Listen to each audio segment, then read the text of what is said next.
So hello everyone, কেমন আছেন সবাই? আশা করি সবাই ভালো আছেন। সো আজকের ভিডিওটা হতে যাচ্ছে আমার বাইকের 500 কিলোমিটার পর যে সার্ভিস এক্সপিরিয়েন্সটা, সেই সার্ভিস এক্সপিরিয়েন্সটা আপনাদের সবার সাথে শেয়ার করব। আমি আছি আপনাদের host Siam Khandakar. Welcome to my channel মোটোকোয়েস বিডি। তো চলুন আপনাদের সবাইকে নিয়ে আজকের মোটো ব্লগটা শুরু করি। তো আমার গাড়ি অলরেডি 523 কিলোমিটার ওড়োতে হয়ে গেছে। 523 কিলোমিটার হয়ে গেছে, তো এখন তো সার্ভিস মাস্ট।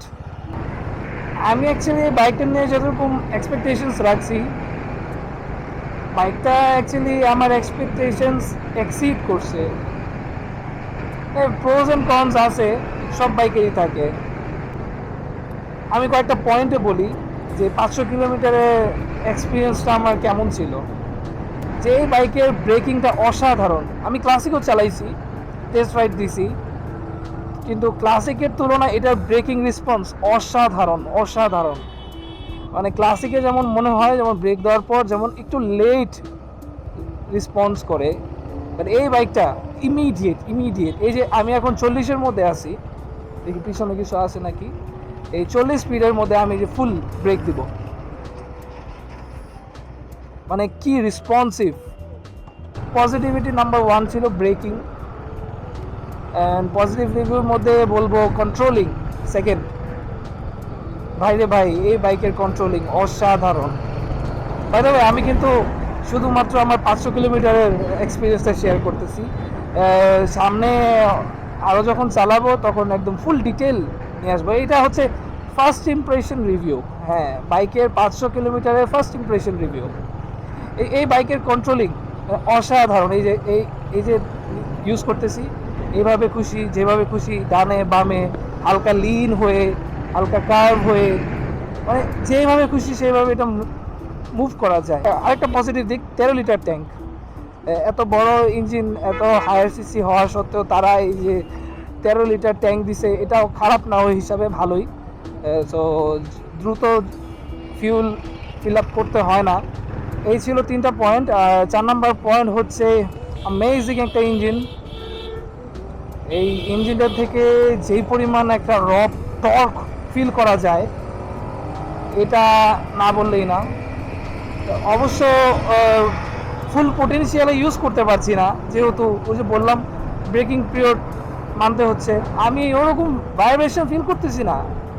ইউজুয়ালি আমরা যেই সব বাইক চালাইতেছি, লেটেস্ট বাইকগুলা, ওদিকে যেই রকম লেভেলের মিনিমাম ভাইব্রেশনটা আছে, ওইটা ওইদিকে আছে। হ্যাঁ, মেবি 80-র পর যদি আমি প্রচুর পরিমাণে পুশ করি, তখন হয়তো একটা ভাইব্রেশন আসতে পারে, কারণ সেটা যেহেতু আমি করি নাই, I can say for sure. So এই হচ্ছে। অ্যান্ড 5 নাম্বার দিক, এই হেডলাইটটা হ্যালোজেন। তো সবাই এক্সপেক্ট করবে হ্যালোজেন থেকে আর কি লাইট পাবো রাত্রেবেলা। এটা নাইট ভিজিবিলিটি অসাম। আমার মনে হয় আমার দেখা সবচেয়ে পাওয়ারফুল হ্যালোজেন লাইটের মধ্যে এটা একটা। ইউজুয়ালি যেসব বাইকে হ্যালোজেন আসে ইমিডিয়েটলি চেঞ্জ করা লাগে। যেমন আমার জিক্সার মনোটন ছিল, ওটার সাথে হ্যালোজেন আসছিল, তো সেটা আসার খুব দ্রুতই আমি ওটা চেঞ্জ করে ফেলছি, কারণ ওটা রাস্তায় হাইওয়েতে বা সিটিতেও সেরকম হেল্পফুল না। বাট এই বাইকটায় লোয়ার বিমেও ভালো পাওয়ার আছে, বাট যখন হাই বিমে টাচ করে, ও ওয়াও, মানে কতটুক যে জায়গা কভার করে। তো এই ছিল 5টা পয়েন্ট। নেগেটিভ পয়েন্টও আছে। আমি যেহেতু বাইক নিয়েছি, নিজের বাইক, এই জন্য খালি পজিটিভে বলে যাব এটার কোনো মানে হয় না, অবশ্যই নেগেটিভ পয়েন্ট আছে। সো এই বাইকের প্রথম নেগেটিভ পয়েন্ট আমি যেটা বলবো সেটা হচ্ছে গ্রাউন্ড ক্লিয়ারেন্স। এই বাইকের গ্রাউন্ড ক্লিয়ারেন্স খুবই কম। মানে আপনি সামটাইম বড় যদি স্পিড ব্রেকার হয়, পিলিয়ন ছাড়াই আপনার বাইকে হিট হবে নিচে দিয়ে। বাইকটা যখন হিট হয়, ইঞ্জিনেও লাগে না, সেম গার্ডেও লাগে না। কোথায় লাগে জানেন? এই যে এক্সস্ট পাইপটায়। এই এক্সস্ট পাইপটা হচ্ছে বাইকের থেকে মিনিমাম 4 আঙ্গুল থেকে 3 আঙ্গুল নিচে। হ্যাঁ, 3 আঙ্গুল নিচে। তো যতবারই যদি উঁচা সার্ভিস থাকে, তো হিট হয় ওদিকেই। তো আমি প্রথম 2 দিনই হিট করছি, তারপর থেকে আমি খুবই সাবধান হয়ে গেছি। তো এটা গেল point number 1, ground clearance. And second হচ্ছে এই বাইকের সাসপেনশন। আপনার সাসপেনশনের এটার কোনো সমাধান নাই। আমিও যেই সমাধানটা বের করছি গ্রাউন্ড ক্লিয়ারেন্সের জন্য, ওইটাও কিছুটা সাসপেনশনের জন্য হেল্পফুল। সো ওটা হচ্ছে আপনার যে সাসপেনশনটা আছে ওই অ্যাডজাস্টেবল সাসপেনশন, তো সেটাকে কিছুটা অ্যাডজাস্ট করে একটু উপরে করে নিতে হয়, তাহলে কি হয় বাম্পসগুলো একটু কম লাগে, আর ওই যে বললাম যে স্পিড ব্রেকারে গ্রাউন্ড ক্লিয়ারেন্সের জন্য হিট করে, সেটা কমা যায়। ওটাই আমি একটা ভিডিও নিয়ে আসবো, ওইটা আপনার কোথাও যাওয়া লাগবে না। যে টুল বক্স আছে সেই টুল বক্স দিয়ে আপনি করে নিতে পারবেন খুব ইজিলি। 4 নাম্বার নেগেটিভ, হ্যাঁ এটা আছে, এটা খুব কমন, সেটা হচ্ছে মিররগুলা প্রচুর ভাইব্রেট করে। বাইক যতটা ভাইব্রেট না করে তার চেয়ে বেশি ভাইব্রেট করে হচ্ছে মিরর। এরকম না যে থ্রোটাল দিলে প্রচুর ভাইব্রেট করে, ছোটোখাটো রাস্তার মধ্যে উঁচা নিচা সারফেসের মধ্যেও আপনার পড়লে এটা ভালো রকমের ভাইব্রেট করে। বাট এরকম না যে কিছুই দেখা যায় না, দেখা যায় বাট আপনি ক্লিয়ারিটি পাবেন না। আপনার পাশে যদি গাড়ি থাকে আপনি বুঝতে পারবেন যে হ্যাঁ এটা গাড়ি আছে, একটা বাইক আছে, বাট আপনি ক্লিয়ার ভিউ পাবেন না। এই ছিল আমার 500 কিলোমিটারের এক্সপিরিয়েন্স। তো এগুলোই আমি ফেস করছি, বাকি আলহামদুলিল্লাহ সবই ঠিকঠাক আছে। তো এখন তো অনেক কথাই হলো, তো হানি ফ্লাইওভারও শেষ, বংশালে যেতেও বেশি সময় লাগবে না। এই আমি তো হ্যাঁ এটা 350 সিসি, জি জি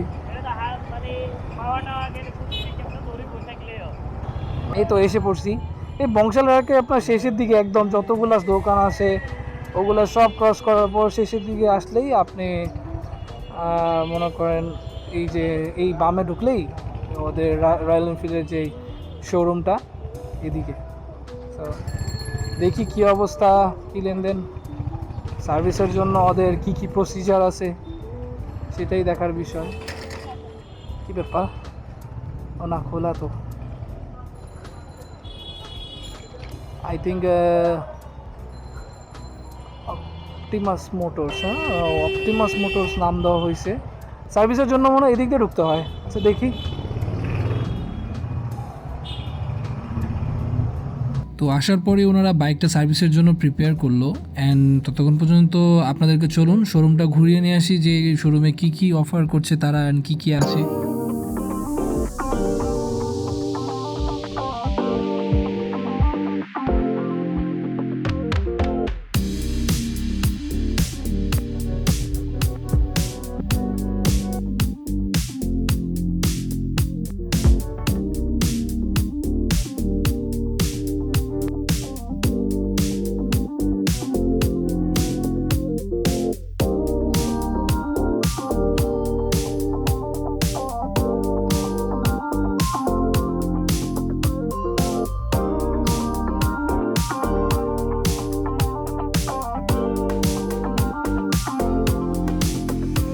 তো অবশেষে আমার বাইক সার্ভিসের জন্য ওঠানো হইলো।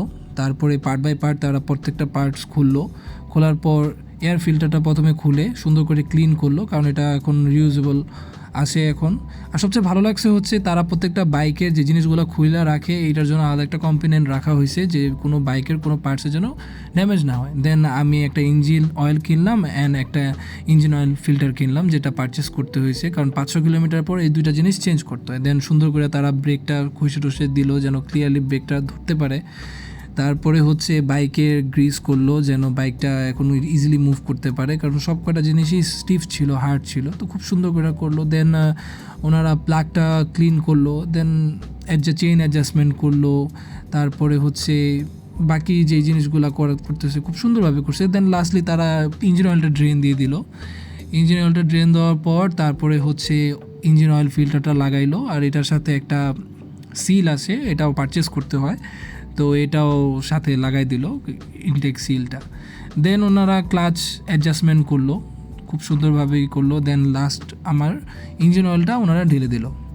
দেন ওনাদের যে ম্যানেজার, তো উনি এসে চেক করলো যে 28টা পয়েন্ট যে সার্ভিস করার কথা সুন্দরভাবে সার্ভিস করা হয়েছে কিনা। দেন আমার বাইকটা সার্ভিস করার পর ওনারা একটা টেস্ট রাইড দিল, দ্যাটস ইট। তো টোটাল সার্ভিসটা ফ্রি ছিল, জাস্ট আমার ইঞ্জিন অয়েলটার জন্য 2380 টাকা আর ইঞ্জিন অয়েল ফিল্টারের জন্য 710 টাকার মতো খরচ হয়েছে, টোটাল 3100 টাকা। তো যাই হোক, আমার সার্ভিস শেষ করতে করতে ওনাদেরও সময় শেষ, 4:30 বেজে গেছে। দেন তারা লাস্ট একটা ফাইনাল চেক আপ দিতেছে বাইকটা সব ঠিকঠাক মতো হয়েছে কিনা। তো এই ওভারঅল আমার সার্ভিস এক্সপিরিয়েন্স ছিল। সব শেষে এখন বাসার উদ্দেশ্যে রওনা দিলাম। তো এখন একটা টেস্ট রাইড দিতেছি, যে দেখি কি অবস্থা। ও, গাড়ি তো অনেক লাইট মনে হইতেছে আর বেশি দৌড়াইতেছে।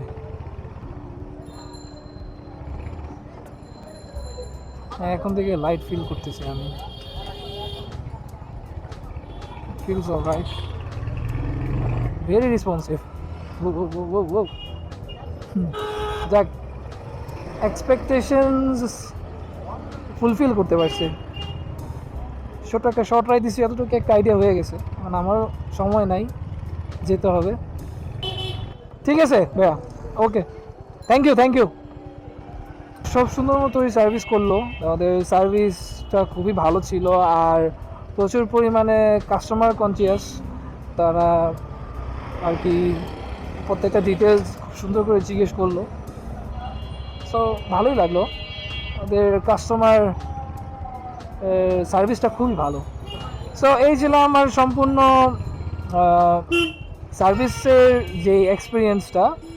তো ইনশাল্লাহ নেক্সট ভিডিও নিয়ে আসবো যে বাইকে আফটার সার্ভিস আমি কীরকম পারফরমেন্স পাচ্ছি, কারণ এখন আমি এই শর্ট রাইডে কিছুই বলতে পারবো না। সো ইনশাল্লাহ দেখা হবে নেক্সট ভিডিওতে। আর এরও নেক্সট ভিডিও আসছে বাইকের সম্পূর্ণ আরও কিছুক্ষণ চালানোর পর যেই চেঞ্জেসগুলো আমি ফিল করতেছি সেগুলো নিয়ে হাজির হব ডিটেইলে। তো আই হোপ আপনাদের সবারই ভিডিওটা ভালো লাগছে অ্যান্ড সবার জন্য হেল্পফুল হতে পারে এই ভিডিওটা, কারণ আমি আমার সার্ভিসের প্রত্যেকটা পয়েন্ট সবার সাথে শেয়ার করছি। সো নেক্সট টাইম আপনারা যখন সার্ভিসে আসবেন আপনাদের জন্য হেল্পফুল হবে, প্রিপেয়ার থাকতে পারবেন। That's all. সো আজকের জন্য এই পর্যন্তই। সবাই ভালো থাকবেন, সুস্থ থাকবেন অ্যান্ড আমার মোটর কোয়েস্ট বিডি চ্যানেলটিকে সবাই সাপোর্ট করবেন, আপনাদের ফ্রেন্ডদের সাথে লাইক অ্যান্ড শেয়ার করবেন অ্যান্ড সাবস্ক্রাইব করে অবশ্যই পাশে থাকা বেল আইকনটি ক্লিক করবেন যেন আপনাদেরকে নেক্সট ভিডিওর নোটিফিকেশনগুলো আসে। সো সবাই ভালো থাকবেন, সুস্থ থাকবেন। আসসালামু আলাইকুম।